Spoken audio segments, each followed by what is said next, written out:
Hello student, मैं शिवानी सोलन आपका welcome करती हूँ आपके अपने यूट्यूब चैनल एसएससी बुलेट पर। आज हम इस क्लास के अंदर क्लोज टेस्ट करने वाले हैं। जैसे कि बहुत सारे स्टूडेंट के मैसेजेस आ रहे थे कि क्लोज टेस्ट के लिए कि मैम आप क्लोज टेस्ट की क्लास को कंटिन्यू रखिए, तो मैं आप बच्चों को बताना चाहती हूँ कि क्लोज टेस्ट की क्लासेस डेफिनेटली मैं भी कंटिन्यू रखूँगी। आप लोग देख भी रहे होंगे, आपको रेगुलर बेसिस पे क्लोज टेस्ट मिल रहे होंगे। और क्लोज टेस्ट हर प्री एग्ज़ाम में ज़रूर आता है क्वेश्चन, चाहे वो एसएससी सीजीएल हो, सीएचएसएल हो या फिर आपका सीपीओ। हर प्री के एग्ज़ाम में क्लोज टेस्ट ज़रूर आता है, मेंस में भी आता है, बट प्री में फिक्स है कि आएगा ही आएगा। अगर हम बात करें क्लोज टेस्ट की, तो मैंने आपको हमेशा से बताया कि क्लोज टेस्ट जो होता है एक इनकम्प्लीट पैराग्राफ होता है। आपने देखा होगा बहुत बार पैराग्राफ को ब्लैंक फॉर्म में दे रखा होता है, पैराग्राफ को ब्लैंक फॉर्म में दे रखा होता है। हर एक ब्लैंक के लिए नीचे 4 ऑप्शंस आपको गिवन होते हैं, हर एक ब्लैंक के लिए नीचे 4 ऑप्शन दिए होते हैं। आपको उन्हीं ऑप्शन की हेल्प से उस इनकम्प्लीट पैराग्राफ को, जो आपको आधा अधूरा दे रखा है, उसे आपको कंप्लीट करना होता है। उसे आपको कंप्लीट करना होता है। किस तरह से कंप्लीट करेंगे, तो उसके लिए 2 चीज़ों की रिक्वायरमेंट होती है, एक ग्रामर पार्ट की और दूसरा आपके वोकैब पार्ट की। इन दोनों से आप उस क्लोज टेस्ट को कंप्लीट करते हैं, ठीक है। ग्रामर प्लस वोकैब यानी कि रीडिंग पार्ट से आप उसको कंप्लीट करेंगे। चलेगा, स्टार्ट करते हैं। आज का ये जो सेशन है वो स्पेशली सीजीएल के लिए है। सीजीएल आ रहा है आपका 2023, तो जो अपकमिंग एग्ज़ाम है उसके लिए मैं आज आपको कुछ क्लोज टेस्ट कराने वाली हूँ, तो बहुत ध्यान से देखेंगे आप सभी बच्चे। आई हैव ऑलवेज बीन, अब बात हो रही है यहाँ पर कि जब बात करते हैं कि all my childhood diaries include major gaps in 1 I am 8। अब जितने भी मतलब जो भी हमारे चाइल्डहुड की डायरीज़ हैं, मतलब जो भी उसके चाइल्डहुड की डायरीज़ हैं, उसमें इंक्लूड है क्या है, मेजर गैप्स हैं।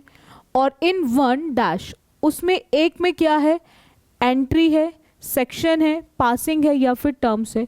तो आप बच्चे ध्यान रखेंगे कि 1 में क्या होगी, जिसमें I am 8 visiting my aunt, तो कहीं ना कहीं उसने ये चीज़ क्या की होगी, कहीं ना कहीं इस चीज़ की उसने क्या की होगी बच्चों, एंट्री की होगी। तो इन 1 एंट्री आई एम 8, तो यहाँ पर जो फर्स्ट का आंसर होगा वो हमारा क्या हो जाएगा, that is first, that is entry. Next आते हैं, सेकेंड की बात करें, उसने बोला है कि after that in the very dash I have experienced poverty and have a crush on मोहित। अब यहाँ पर इन द वेरी क्या होगा, नेक्स्ट होगा, फॉर्मर होगा, अर्लियर होगा या ओवर होगा। तो आप बच्चे ध्यान रखेंगे कि फॉर्मर मतलब होता है पहले वाला, ठीक है, former prime minister. Same earlier होता है, ओवर जब चीज़ें ज़रूरत से ज़्यादा होती हैं तो बचता क्या है, that is next, that is next. तो उसके अंदर क्या होगा, in the very next I have experienced, तो नेक्स्ट में उसने क्या किया है, एक्सपीरियंस्ड किया है। नेक्स्ट आते हैं बच्चों, नेक्स्ट की बात करें तो नेक्स्ट क्या है, उसने बोला कि have a crush on Mohit and the, अब उसके बाद वो बोल रहा है kid, kid dash sits behind me in biology. अब यहाँ पर सिट्स से पहले हम क्या यूज़ करेंगे, हुज, होम या विच। आपको ध्यान रखना है ये जो सिट्स है बच्चों, ये सिट्स हमारी वर्ब है, सिट्स बच्चों हमारी क्या है, वर्ब। आप बच्चे ध्यान रखेंगे कि सिट्स वर्ब है, बैठना वर्ब है, और वर्ब से पहले डेफिनेटली वर्ब से पहले जो आता है वो सब्जेक्ट आता है, यानी कि हमें यूज़ करना है सब्जेक्टिव केस ऑफ प्रोनाउन, हमें यूज़ करना है सब्जेक्टिव केस ऑफ प्रोनाउन। अब हु का यूज भी सब्जेक्टिव के लिए होता है और हुज का यूज होता है पॉसेसिव के लिए, और हुम का यूज होता है बच्चों आपके ऑब्जेक्टिव के लिए। विच का यूज सब्जेक्टिव के लिए भी होता है और पॉसेसिव के लिए भी होता है। बट आपको ध्यान रखना है यहाँ बैठने का काम कौन कर रहा है, किड, यानी कि पर्सन सब्जेक्टिव की बात हो रही है। तो जब भी पर्सन सब्जेक्टिव की बात होती है तो वहाँ पर हम यूज़ करते हैं हु। जब भी पर्सन सब्जेक्टिव की बात होगी बच्चों, ये भी सब्जेक्टिव है बट ये आपके एनिमल और थिंग के लिए आता है, एनिमल और थिंग के लिए। ये भी पर्सन सब्जेक्टिव है बट एनिमल और थिंग के लिए, और यहाँ पर पर्सन सब्जेक्टिव के लिए हम यूज़ करेंगे हु। जब भी पर्सन सब्जेक्टिव की बात होगी बच्चों तो हु का यूज़ होगा। इतना क्लियर हो गया आप सभी बच्चों को? चलिएगा नेक्स्ट आते हैं। नेक्स्ट देखिएगा बच्चों, नेक्स्ट उसने बोला है कि after that behind me in biology today my journal and I are something like a strange acquaintances we who check in every now and then just to keep in, क्या रखने के लिए keep in dash without really understanding why, बिना इस चीज़ को जाने कि क्यों। तो यहाँ पर अंडरस्टैंडिंग वाई से पहले हम कीप इन क्या रखेंगे, टेस्ट, विजन, ग्लोरी या फिर टच। ग्लोरी का मतलब समझते हो ना, आपका फेम, यश, टच में रहना, कनेक्शन में रहना, विजन, मुझे एक विजन दिखाई दे रहा है, कहीं ना कहीं मैं चीज़ों को देख पा रही हूँ। तो यहाँ पर हम लोग क्या यूज़ करेंगे फोर्थ ब्लैंक के लिए, तो यहाँ पर उसने बोला है कि who check in every now and then just to keep in, वो चीज़ों को क्या रखेगा ताकि वो बिना जाने क्यों। तो यानी कि डेफिनेटली उसको क्या रहना पड़ेगा, टच में रहना पड़ेगा। क्या रहना पड़ेगा, टच में। That is touch is the correct one. Keep in touch, keep in touch, बिना को जाने उसको टच में रहना। नेक्स्ट आते हैं, आफ्टर दैट उसने बोला है कि ये we say to each other in passing everything's goal hope all is dash with you, all is dash with you, all is dash with you. आपने 3 इडियट्स मूवी देखी होगी, ऑल इज़ वेल, है ना, सब बहुत अच्छा है। तो ये वही ऑल इज़ वेल है, ये ऑल इज़ वेल है। माइल्ड का मतलब होता है जैसे कभी कभी हमें कोल्ड हो जाता है, फीवर हो जाता है, तो वहाँ पे यूज़ होता है ना माइल्ड, जो चीज़ हल्का बोल सकते हो, बहुत ज़्यादा नहीं है, बहुत हल्की। Honesty is a virtuous, honesty ईमानदारी एक गुड क्वालिटी है। कैसी क्वालिटी है, good quality. Virtuous, honesty is a virtuous, यानी कि जब हम गुड क्वालिटी की बात करते हैं। और ब्लिंक का मतलब होता है जो चीज़ कहीं ना कहीं चमकीली होती है, चमकीला बोल सकते हैं, शाइन करने वाली जो चीज़ होती है, दैट इज़ ब्लिंक। इतना क्लियर हो गया? तो यहाँ पर हमारा आंसर ऑप्शन क्या आ जाएगा, that well, all is well is the correct one. इतना क्लियर है सभी को? चलेगा नेक्स्ट आते हैं। अगेन एक नया क्लोज टेस्ट देखेंगे आप सभी बच्चे। Many fruits and vegetables change dash as they ripen, बहुत सारे फ्रूट्स और वेजिटेबल चेंज हो जाते हैं जैसे वो पक जाते हैं। तो अब चेंज किस चीज़ में होते हैं, चेंज क्या होता है उनका, शेप बदलती है, क्लोथ्स, कलर या फिर साइज। तो यानी कि हम बात कर रहे हैं कि many fruits and vegetable change colour as their ripen, जैसे वो हो जाते हैं तो उनका कलर क्या हो जाता है, बदल जाता है। क्या हो जाता है, बदल जाता है। ठीक है, नेक्स्ट आते हैं। कुछ क्वेश्चंस के आंसर्स मैं आपसे हमेशा कहती हूँ, कुछ क्वेश्चंस के आंसर ऑलरेडी क्लोज टेस्ट के अंदर मेंशन होते हैं। आप चाहते तो फर्स्ट क्वेश्चन का आंसर ऑलरेडी गिवन था, colour is just one way along with size, texture, smell that you can tell if a fruit or vegetable is dash. तो आपको ध्यान रखना है कि कुछ क्वेश्चंस के आंसर क्लोज टेस्ट में आपको ऑलरेडी पैराग्राफ के अंदर हमेशा गिवन होंगे। सेकेंड के लिए देखो जरा क्या होगा, for example tomato, strawberries and red bell peppers all change from green to red, सब हरे से लाल हो जाते हैं। Colour is just one way along with size, texture and smell that you can tell if a fruit or vegetable is dash. जो colour होता है वो केवल एक वन वे है, उसके साथ साथ कहीं ना कहीं साइज, टेक्सचर और स्मेल भी। ठीक है, आप कह सकते हो कि कहीं ना कहीं ये फ्रूट और ये वेजिटेबल अब क्या हो चुकी है, स्टेडी। आपने वो सुना होगा खरगोश और कछुए की कहानी कि चीज़ों को धीरे करो बट रेगुलर करो, चीज़ों को धीरे करो बट रेगुलर करो, यानी कि चीज़ों को कंटिन्यू करने के लिए। टैबलेट का मतलब कहीं ना कहीं डरा हुआ होता है, कहीं ना कहीं डरा हुआ, डराना भी कह सकते हो आप। जो चीज़ डरी हुई है या जो डरा हुआ है। और सॉबर पर्सनैलिटी मतलब सॉबर है ना, ऑलरेडी समझते हो। तो कहीं ना कहीं हम बात किसकी कर रहे हैं कि वो फ्रूट और वेजिटेबल क्या हो चुका है, उसके साइज़ को देखकर, उसके टेक्सचर को देखकर, उसके कलर को देखकर आप पहचान सकते हो कि अब ये वेजिटेबल बिल्कुल आपकी रेडी है टू बी हार्वेस्टेड और ईटन। कहीं ना कहीं वो काटने के लिए और कहीं ना कहीं वो खाने के लिए वो पूरी तरह से तैयार हो चुकी है। ठीक है, चलेगा, नेक्स्ट आते हैं।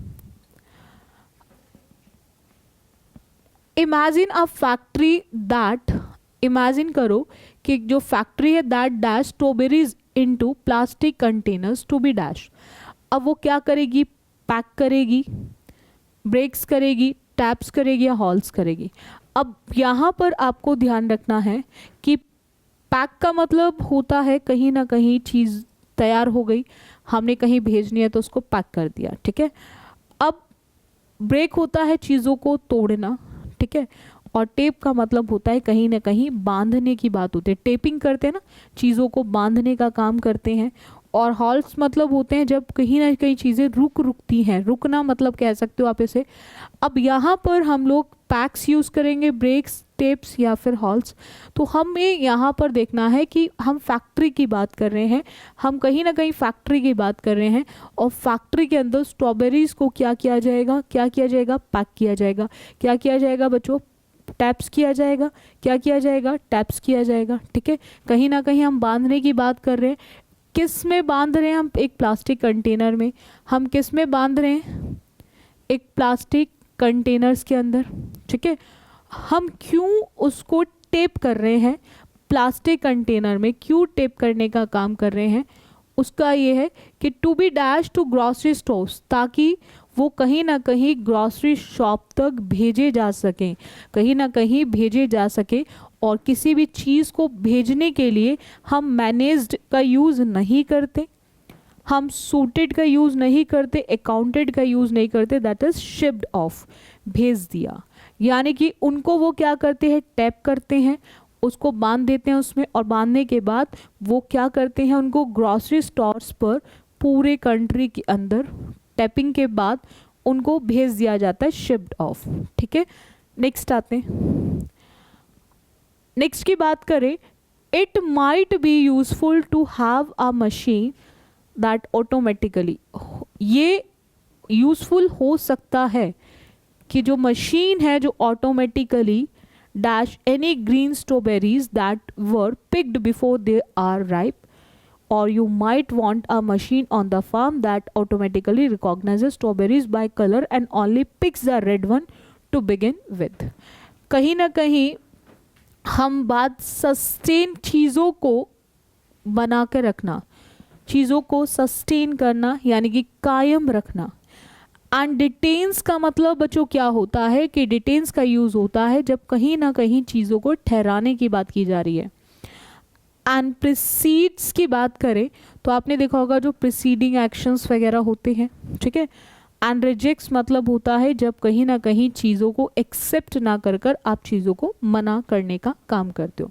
तो यहाँ पर क्या होगा कि ये ऐसा हो सकता है कि आप वो मशीन, ऐसी मशीन हो जो ऑटोमेटिकली चीज़ों को क्या करेगी, reject any green strawberries that were picked before they were ripe, कि ऐसी कुछ स्ट्रॉबेरीज ले ली हैं जो हरे रंग की हैं, पकी नहीं हैं, उनसे पहले ही उनको आप टिपिंग करके ले आए हो। तो इस तरह की जो स्ट्रॉबेरीज हो उनको क्या करेगा, कोई रिजेक्ट करेगा, कायम तो रखेगा नहीं, ठहराने का काम नहीं करेगा, प्रोसीड भी नहीं कर सकता, प्रोसीड्स भी नहीं कर सकता, तो बसता क्या है, दैट इज रिजेक्ट्स। नेक्स्ट आते हैं, एक और नया क्लस्टर्स देखेंगे। बात हो रही है यहाँ पे इन अ न्यू स्टडी, एक नई स्टडी की बात हो रही है, किस में, that is Nature Human Behaviour. Nature Human Behaviour, we have now shown that in 2021 एक न्यू स्टडी जो नेचर ह्यूमन बिहेवियर पर पब्लिश्ड है, रजिस्टर्ड है, सराउंडेड है या फिर एस्टैब्लिश्ड है, तो वो न्यू स्टडी क्या होगी, पब्लिश्ड होगी। क्या होगी, पब्लिश्ड होगी। क्या होगी बच्चों, पब्लिश्ड होगी। नेक्स्ट आते हैं, नेक्स्ट की बात करें।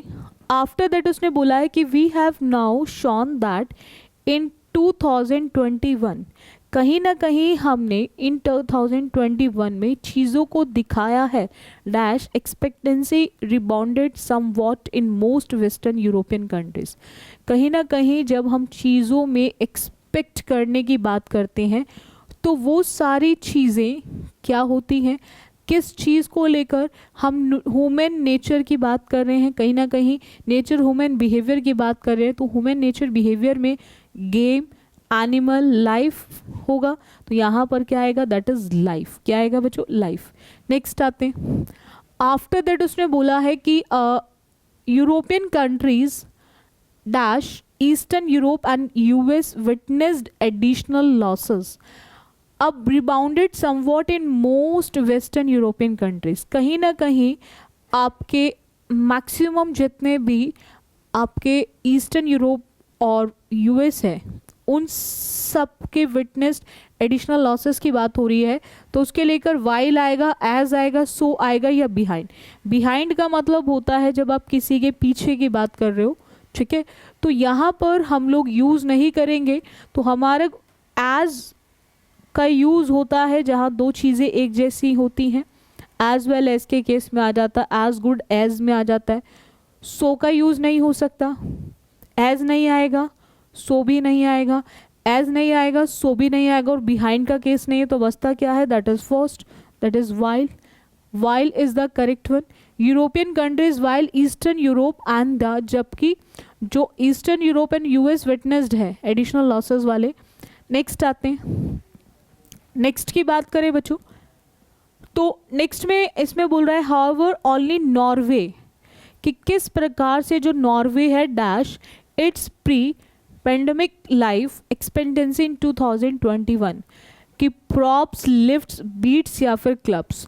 अगर यहाँ पर हम बात करें कि किस तरह से, किस प्रकार नॉर्वे ने कहीं ना कहीं जो प्री पेंडेमिक लाइफ थी उसको एक्सपेक्टेंसी जो 2021 में थी, ठीक है, वो किस तरह से प्रॉप की गई थी, लिफ्ट्स की गई थी, बीट्स की गई थी, तो आपको ध्यान रखना है कहीं ना कहीं उसने किस तरह से उस लाइफ को क्या किया था, बीट किया था। कैसे किया था, बीट किया था, जब आप किसी चीज़ को कर कर निकलते हैं। नेक्स्ट आते हैं, आफ्टर दैट उसने बोला and everywhere is worse off than it would dash have been without the pandemic.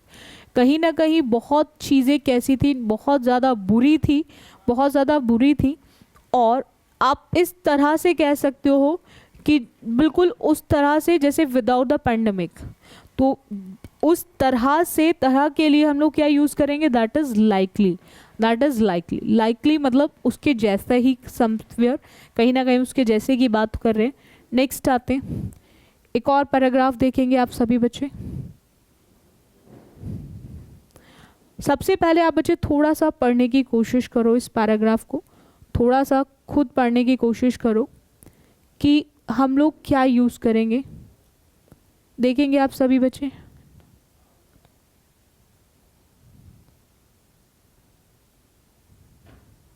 Check करेंगे बहुत ध्यान से। अगर हम बात करें बच्चों यहाँ पर, first the e commerce industry has historically struggled with dash issues, flipping, placing, storing या फिर डिलीवरी। ई कॉमर्स इंडस्ट्री की बात हो रही है, वो स्ट्रगल कर रही है किस तरह के इश्यूज़ को लेकर, तो वो कहीं ना कहीं किस तरह के इश्यूज़ को लेकर, शिपिंग कॉस्ट आ रहा है, कस्टमर टू प्लेस आ रहा है, तो डेफिनेटली वो कहीं ना कहीं स्ट्रगल कर रही होगी डिलीवरी के इश्यूज़ को लेकर, क्योंकि shipping cost, customers to place, एक जगह से दूसरे प्लेस तक डिलीवर करने में उनको प्रॉब्लम आ रही होगी, तो कहीं ना कहीं वो फेस कर रहा है, स्ट्रगल कर रहा है, संघर्ष कर रहा है, एक हिस्टोरिकल स्ट्रगल्ड कह सकते हो उसे, जो कहीं ना कहीं उसके डिलीवर को लेकर है, उसके डिलीवरिंग इश्यूज़ को लेकर। नेक्स्ट अगर बात करें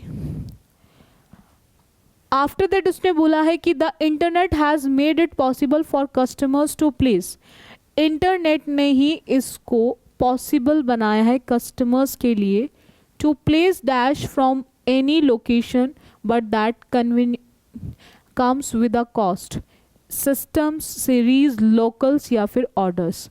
तो हम जब डिलीवर की बात कर रहे हैं तो डिलीवर में एक जगह से दूसरी जगह पर वो क्या होंगे, दैट इज ऑर्डर्स। क्या होंगे, ऑर्डर्स। क्या होंगे बच्चों, ऑर्डर्स। नेक्स्ट आते हैं, ऑर्डर्स की बात हो रही है। नेक्स्ट की बात करें, with a comes with a cost in, कहीं ना कहीं आते हैं कॉस्ट के साथ, किस में, in dash of shipping cost, dash of shipping cost, terms, forms, shift या फिर टैग्स। तो यहाँ पर हम लोग क्या यूज़ करेंगे, कहीं ना कहीं शिपिंग कॉस्ट भी है एंड ऑर्डर फुलफिलमेंट टाइम्स। तो जब किसी भी चीज़ों की, जैसे आप कहीं भी ज्वाइन करते हो, कुछ भी लेने जाते हो, तो उसके अंदर सारी टर्म्स लिखी होती है कि इसके अंदर आपका शिपिंग कॉस्ट भी आ जाएगा, बाकी सब चीज़ें भी इसके अंदर मेंशन है। तो ये सब चीज़ों की क्या होती है, टर्म्स होती है। ये सब चीज़ों की क्या होती हैं, टर्म्स होती हैं। नेक्स्ट आते हैं, नेक्स्ट की बात करें, but by hosting their e commerce sites on cloud computing platforms, merchants can offload dash of the server processing work, must, much, many या फिर more। तो अब आपको ध्यान रखना है कि यहाँ पर कैन offload के बाद अगेन हम offload के बाद अगेन must यानी कि मोडाल्स का यूज़ नहीं कर सकते, बिकॉज ऑलरेडी कैन आ गया। ठीक है, अब मच आएगा, मैनी आएगा या फिर मोर आएगा। अब आपको ध्यान रखना है कि जो भी चीज़ काउंट हो सकती है वहाँ पर मैनी का यूज़ होगा फॉर काउंटेबल, और जो चीज़ काउंट ही नहीं हो सकती वहाँ पर क्या आएगा, मच। अनकाउंटेबल के लिए हम लोग क्या यूज़ करेंगे बच्चों, मच। और मोर होता है जब हमें किसी को कंपैरेटिव बनाना है। तो यहाँ पर हमें क्लियर है कि कंपैरेटिव का केस नहीं है, काउंटेबल नहीं है, तो बचता क्या है, दैट इज मच। बचता क्या है बच्चों, मच। हम यहाँ पे क्या यूज़ करेंगे, मच का यूज़ करेंगे। नेक्स्ट आते हैं, these third party system still dash full control over the look and feel of their online store. कहीं ना कहीं ये जो थर्ड पार्टी का सिस्टम है ये कहीं ना कहीं फुल कंट्रोल रखता है हर एक उस पर और फील देयर ऑनलाइन स्टोर्स पर। अब यहाँ पर अगर मैं बात करूँ फर्स्ट की, तो फर्स्ट ऑप्शन होगा, सेकंड होगा, जब हम किसी को भी कंसोल करने की बात करते हैं, किसी को भी कंसोल करने की बात करते हैं, यानी कि सांत्वना देना जिसको बोलते हैं, तो वहाँ यूज़ होता है। फॉर्म अगर हम बात करें सेकंड की, तो किसी भी चीज़ को जब आप बोलते हो ना कि थोड़ा सा घुमा दो, है ना, जब हम किसी को बोलते हैं कि थोड़ा सा घुमा दो, यानी कि घूम लेना की अगर हम बात करें तो वहाँ पर हम लोग यूज़ करेंगे। डिस्कार्ड होता है जब चीज़ों को आप लेना नहीं चाहते तो आप उनको क्या करोगे, डिस्कार्ड करोगे, यानी कि चीज़ों को लेने से मना करोगे। और कहीं ना कहीं फुल कंट्रोल है, ऐसी चीज़ों को हम क्या करते हैं, रिटेन करते हैं। क्या करते हैं, रिटेन। ऐसे सिस्टम को कायम रखने के लिए, सस्टेन, रिटेन, यानी कि किसी भी चीज़ को बना कर रखना, तो वहाँ पर हम लोग क्या यूज़ करेंगे, दैट इज़ रिटेन। क्या यूज़ करेंगे हम, रिटेन। तो यहाँ पर क्या आ जाएगा कि these third party system still retain full control over the look and feel of their online stores. तो third one is the correct one. I hope आप सभी बच्चों को हर एक पॉइंट क्लियर हो गया होगा। बाकी क्लोज टेस्ट की क्लासेस आप सभी बच्चे रेगुलर लिया करो और ज़्यादा से ज़्यादा प्रैक्टिस करो आप क्लोज टेस्ट की। और जितने भी स्टूडेंट्स ने अभी तक चैनल को सब्सक्राइब नहीं किया है तो आप सभी बच्चे ज़रूर चैनल को सब्सक्राइब कर लें, ताकि कोई भी क्लास आपसे मिस ना हो और हर क्लास का नोटिफिकेशन मिल सके। बाकी जो भी बच्चे सीजल 2023 देना चाहते हैं वो सभी बच्चे लग के तैयारी करो। और बाकी मॉक टेस्ट की जो क्लास होती है एसएससी बुलेट पर, उसको रेगुलर लो आप सभी बच्चे और रेगुलर क्लासेस को अटेंड करो, बिकॉज़ ये जो क्लासेस है मॉक टेस्ट की बहुत इंपॉर्टेंट है आपके एग्ज़ाम के लिए 2023 सीजल के लिए। तो आप सभी बच्चे 4:15 पर उस क्लास को ज़रूर ज्वाइन किया करो। और बाकी बैक टू बैक एग्ज़ाम है, लग के तैयारी करो। उसके लिए एसएससी बुलेट पर आपको हर चीज़ प्रोवाइड कराई जा रही है, चाहे वो आपका क्लोज टेस्ट हो, पैराजंबल हो, मॉक टेस्ट भी कराए जा रहे हैं आपको। उसके अलावा आपका ग्रामर पार्ट, एरर डिटेक्शन के क्वेश्चन भी रेगुलर मिल रहे होंगे आपको, सेंटेंस इंप्रूवमेंट भी मिल रही होगी, and apart from that vocabulary भी आपको रेगुलर बेसिस पे मिल रही होगी, तो आप उसको भी देखते रहें, ठीक है। So thank you student for the session. अगर लाइक सेशन अच्छे लगते हैं तो उसको लाइक और शेयर ज़रूर कर दिया करो आप सभी बच्चे। सो आज के लिए इतना रखें। So thank you student for the session. बाकी करते हैं हम नेक्स्ट क्लास में एक नए टॉपिक के साथ, ठीक है।